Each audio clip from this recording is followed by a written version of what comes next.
విద్యుత్ commission chairman గా justice Madan B లోకూర్ను నియమించింది రేవంత్ రెడ్డి సర్కార్.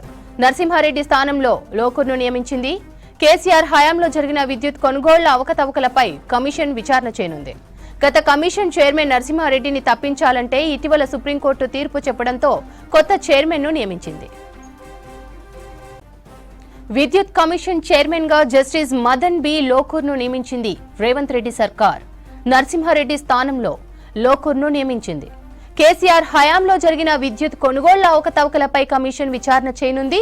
గత కమిషన్ చైర్మన్ నరసింహారెడ్డిని తప్పించాలంటే ఇటీవల సుప్రీంకోర్టు తీర్పు చెప్పడంతో కొత్త చైర్మన్ ను నియమించింది.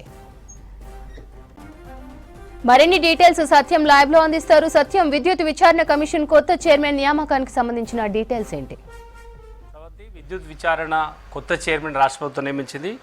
మదన్ భీమ్రావ్ లోకూర్, మాజీ చీఫ్ జస్టిస్ మదన్ భీమ్రావ్ లోకూర్ని కొత్త చైర్మన్గా నియమిస్తూ రాష్ట్ర ప్రభుత్వం నియమించింది. ఈయన సుప్రీంకోర్టు న్యాయమూర్తిగా, అదేవిధంగా ఉమ్మడి ఆంధ్రప్రదేశ్కి చీఫ్ జస్టిస్గా ఆయన పనిచేసిన అనుభవం ఉంది.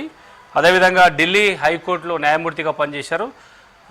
గౌహతి హైకోర్టు కూడా ఆయన జస్టిస్గా పనిచేసిన అనుభవం ఉంది. ఈయన చాలా ఖచ్చితంగా ఆయన గతంలో ఆయన సీనియారిటీలో ఆయన చేసిన అన్ని కేసుల్లో కూడా చాలా ఖచ్చితంగా వ్యవహరించారనే మంచి పేరు ఉండడంతో ఈసారి విద్యుత్ విచారణ కమిషన్ కొత్త చైర్మన్గా రాష్ట్ర ప్రభుత్వం మదన్ భీమ్రావ్ లోకూర్ను నియమిస్తూ రాష్ట్ర ప్రభుత్వం నియమించింది. అయితే ఈయన ఎక్స్పీరియన్స్లో చాలా గాలి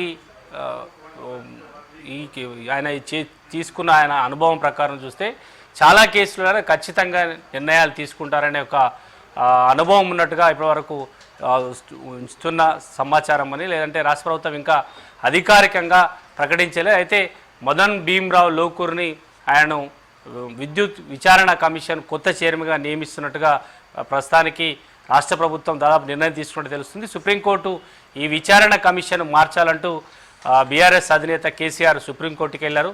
అయితే నరసింహారెడ్డి విచారణ చేస్తున్న తీరును కేసీఆర్ అదేవిధంగా బీఆర్ఎస్ పార్టీ అభ్యంతరం వ్యక్తం చేసింది.